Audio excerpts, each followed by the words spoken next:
He loves her. I mean, it's my wife. You know? I love her very much, but she is not to be trusted. How well do you trust Ashley? They asked me. I don't trust her at all. You don't trust her with your freedom? No, hell no. I catch her in too many lies. When I, Zachary MacArthur, learned that my wife, Ashley, had been arrested, I was in shock. My wife, an ex-CSI, and I, a former police officer, were once on the same side of the law, and now she was tangled in something sinister. She revealed that her friend Taylor had been living on the edge, dealing with some shady characters. Do you know who harmed Taylor? I was questioned. I didn't believe Taylor had been harmed. I thought she was just off doing whatever she usually did. But was Ashley caught up in someone else's scheme? The truth might shock you. Let's rewind to the beginning. Taylor Wright disappeared on September 14th. She failed to show up in court to settle a financial dispute involving money she had allegedly stolen from her ex-husband. Initially considered a runaway, the case took a twist when a witness claimed Taylor had handed over a large sum of money to a friend for safekeeping in a safety deposit box. This money was supposed to be returned to a joint account as per a court order due to its status as stolen from her ex. But where was the money now? This story isn't just a case of missing persons. It's a love story woven with deceit and betrayal. Growing up, Nancy Marison, a mother to 2 boys, always wished for a daughter. Her son John often brought his best friend, Taylor, home from school. They were close, purely platonic friends. But Nancy didn't realize how deep their bond went until John approached her one day, deeply worried. Taylor, only 13 at the time, was about to run away from a group foster home. She had confided in John, who was concerned about her well-being. He told his mother, "She's going to run away, and you know what happens to kids on the streets." Nancy couldn't bear the thought of that happening to Taylor. Described by friends as a loving soul who befriended everyone she met, Taylor was immediately likable. Nancy felt an instant bond, seeing a chance to possibly save this girl from a harsher life. She welcomed Taylor into her home. They bonded over horseback riding on the Marison family farm in North Carolina. Taylor, born on April 23, 1984, in Florida, was a natural at making friends and influencing people. At 19, she met Jeff Wright. They married in the fall of 2003, and she pursued a criminal justice degree at the University of North Carolina, Wilmington. Upon graduation, she joined the Jacksonville Police Department. But her life was not confined to her career. She loved traveling and took her son, Drake, born in 2011, along for the adventure. A hands-on mother, she exposed Drake to the world, believing in living life fully. Her relationship with Jeff, however, started to crumble by 2015. Suspicions of infidelity turned real when, shortly after Jeff moved out, another woman moved in with Taylor. They tried to end things amicably, but disputes over their son Drake's custody soured the separation. By June 2016, Jeff had filed for divorce in Florida. Things escalated when Taylor assaulted Jeff, leading to her arrest and a $500 bail, which Jeff later asked to be dropped. The divorce was messy, finalized in December 2016 with Jeff getting custody of Drake. Taylor, struggling financially and fiercely protective of her son, refused to disclose her income during their custody battle. She was suspected of fraud, having filed a substantial insurance claim in Jeff's name and engaging in secretive business ventures. She also placed a GPS tracker on Jeff's car, escalating their conflicts. In 2017, hoping for a fresh start, Taylor moved to Pensacola and met Cassandra Waller, a school administrator, through a dating app. Despite her turbulent past, Taylor hoped to stabilize her life to regain custody of her son. But old habits die hard. In July 2017, she withdrew over $100,000 from the joint account she had with Jeff, a move forbidden by court orders. She trusted her best friend, Ashley MacArthur, with $34,000 of that money, asking her to stash it away, undetected by the courts. Little did Taylor know, this decision would spiral into a series of events that would unravel more than just financial deceit. Taylor was living in a trailer on Ashley MacArthur's property. According to Ashley, in July 2017, while she wasn't home, Taylor and Cassandra had a significant fight. It seemed Taylor had been seeing someone else from Beloit, Mississippi, and was also experimenting with cocaine. Taylor assured Cassandra that she had only tried cocaine 3 times and that everything was under control. They broke up briefly, but given Taylor's messy custody battle and financial issues, Cassandra was remarkably calm and understanding. She even asked Taylor to move in with her, though she had reservations about trusting her fully. To ease these concerns, Taylor promised that everything would now be open to Cassandra. Taylor, who always maintained strict security on her phone, allowed Cassandra to register her fingerprints and gave her the codes. They shared each other's passwords, and Taylor even let Cassandra register her thumbprint on her phone for quick access. As the summer of 2017 progressed, Taylor was intent on making the most of the time with her 6-year-old son, Drake. After a beautiful summer together, the day came when she had to drop him off with his father, Jeff. The tension between the exes was palpable. It was so intense that Jeff had police present during the exchange. That week, Taylor handed Ashley a $34,000 cashier's check to keep safe. It was part of the $100,000 she had withdrawn from her account. Taylor didn't want to keep it in any account under her name, fearing it would be considered for child support calculations, especially since the account had been unfrozen recently, hinting that she might be allowed to withdraw cash soon. But she had acted prematurely, and the court demanded she return the money to an escrow account. Taylor repeatedly asked Ashley to return her money, but something always came up, and Ashley was unable to comply. With the court deadline looming in the second week of September, Taylor felt the pressure mounting. Determined to resolve the situation, Taylor arranged to meet with Ashley to pick up her check. On September 29th, she texted Ashley about needing keys to a safety deposit box to store her ring and money. The following day, amidst preparations for Hurricane Irma, Taylor's lawyer requested more time from the court as Taylor helped her mother brace for the storm in Pensacola. Despite the impending hurricane, Taylor texted Ashley on August 31st, suggesting they go to the bank together to sort out her financial issues. Over the next few days, Taylor's messages grew increasingly urgent as she tried to coordinate a time to meet at the bank, but Ashley kept delaying. Finally, on September 6th, Taylor texted Ashley in desperation, explaining she would be held in contempt of court for not paying child support and returning the $225,000 to the account. The situation escalated over the next day with several unanswered messages. By 2 p.m. on September 7th, Taylor was waiting at Cassandra's house for Ashley so they could go to the bank together. That evening, they made dinner plans with Ashley at a restaurant called Twin Peaks, where they finally managed to meet. Although Taylor remained calm during dinner, she confided in Cassandra later that Ashley was refusing to return her money. That night, Taylor moved into Cassandra's house, planning it as their last night together. They went to sleep around 8:30 p.m. The next morning, they had breakfast together, and Ashley was supposed to pick up Taylor at 10 a.m. As the time approached, Taylor was visibly nervous. After a normal morning, which included planning for dinner, Ashley arrived to pick Taylor up. Cassandra and Taylor hugged and kissed goodbye, unaware it would be the last time they would see each other. Throughout the day, Taylor and Cassandra texted, but Taylor's responses were evasive. Concern grew when Cassandra tried calling later and couldn't reach Taylor. Finally, around 4 p.m., Ashley answered Taylor's phone, casually mentioning they were just hanging out at a farm in Milton. However, as dinner time approached and Taylor remained unresponsive, Cassandra's concern turned into frustration.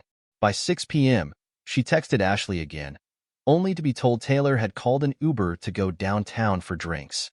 Cassandra felt betrayed but received a message from Taylor later that evening, apologizing and saying she needed time to think. That night, Ashley dropped by Cassandra's house to return some jewelry Taylor had left in her car, adding another layer of complexity to the already tense situation. Cassandra tried to stay hopeful, believing everything was going to be okay. Later that night, around midnight, she received a screenshot of a text message from Taylor saying she was fine but stressed about the court proceedings and needed time to think before moving in with Cassandra. However, this didn't sound like Ashley at all, who typically portrayed Taylor as excited and organized about their future together. Cassandra saw the red flags now and decided to dig deeper into Taylor's sudden and unusual behavior. The next day, determined to uncover the truth, Cassandra called hospitals in Florida, Bellevue, and New Orleans. None had a patient registered under Taylor's name. For the first time, Cassandra reached out to Jeff Wright, Taylor's ex-husband. Jeff mentioned that Drake, their son, was also trying to reach Taylor. Surprisingly, Jeff had received a text from Taylor, which was out of character for her as she usually called. When Cassandra suggested involving the police, Jeff immediately discouraged her, citing Taylor's past violent behavior and her disapproval of police involvement. This seemed suspicious, but Cassandra knew Taylor had not contacted the police about her ongoing issues with Ashley either, particularly regarding the money she was hiding. After another day of waiting and no sign of Taylor, Cassandra finally went to the police on September 10th. The Pensacola Police Department was hesitant, explaining that as an adult, Taylor had the right to disappear if she chose to, and they typically didn't consider someone missing before 48 hours had passed. By September 11th, Cassandra reluctantly accepted the possibility that Taylor might be running from the law, given her secretive ways of making money.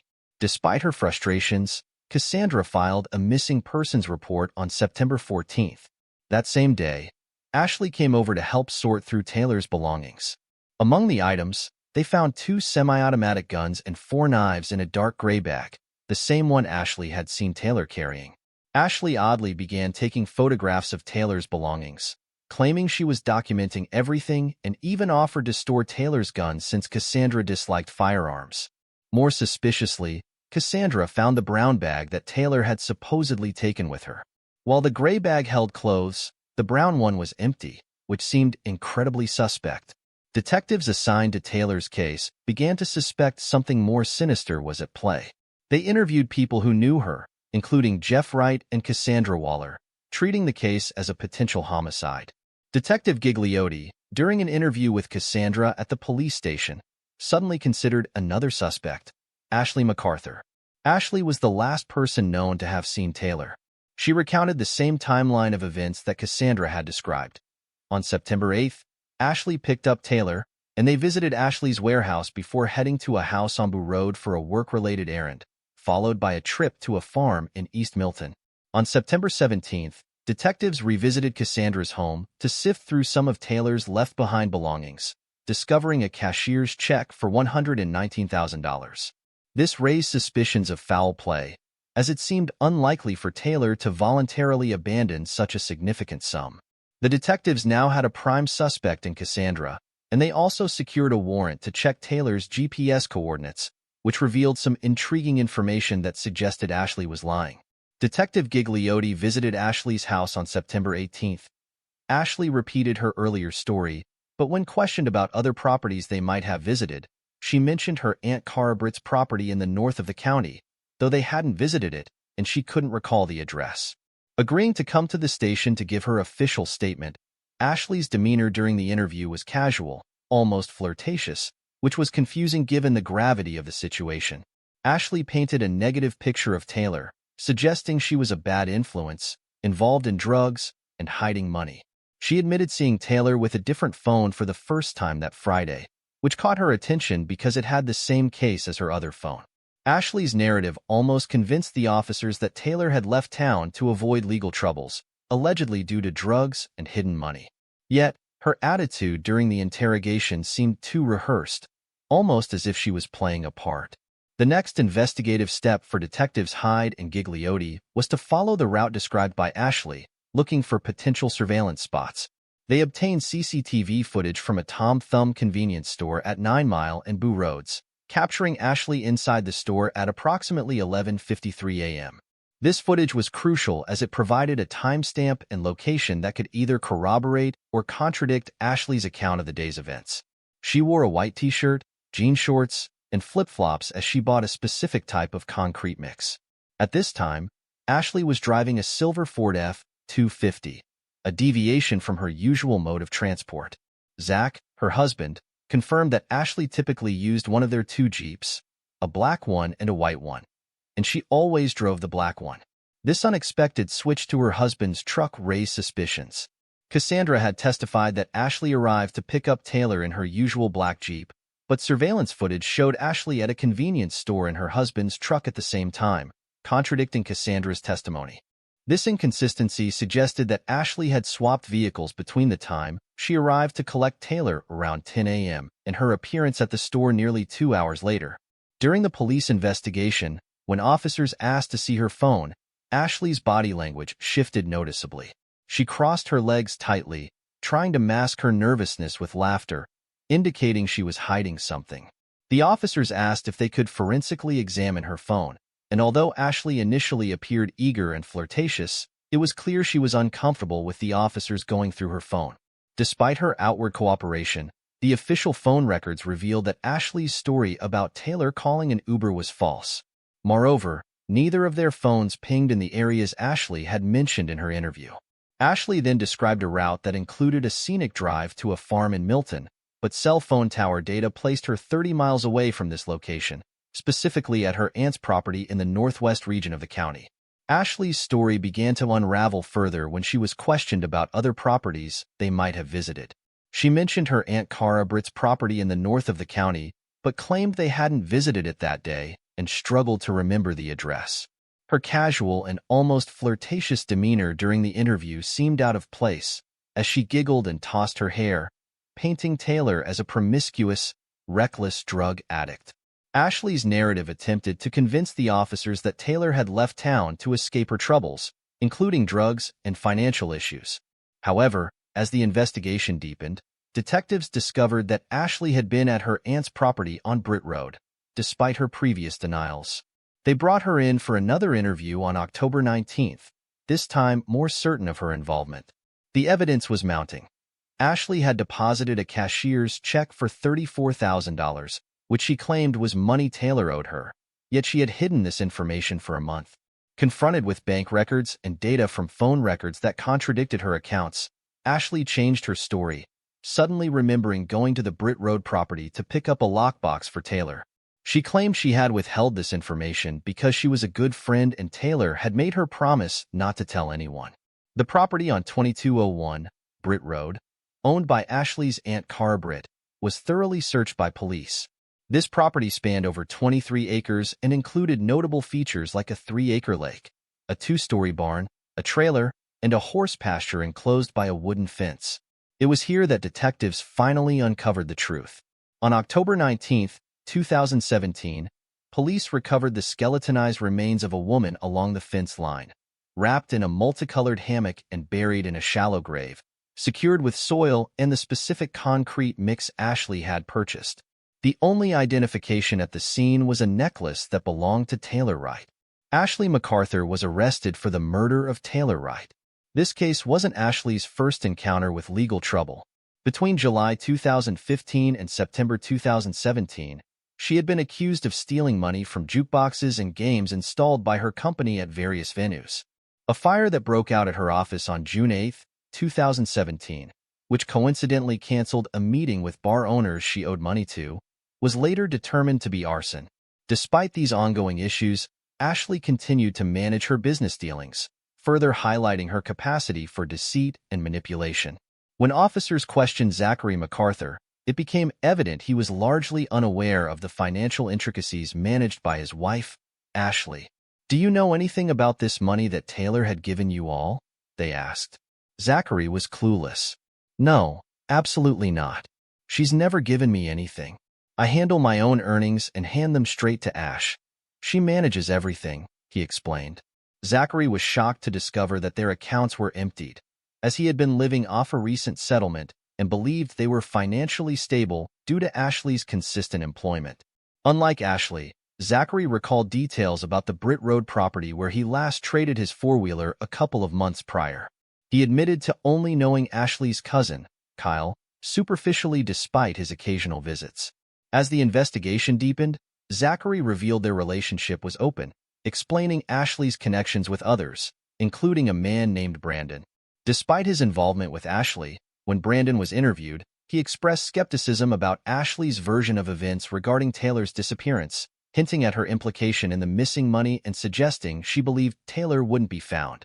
Zachary struggled to align the woman he knew, who was highly intelligent and held a master's degree, with the heinous acts she was accused of. He defended her character, emphasizing her intelligence and arguing against her capability for such sloppy criminal behavior.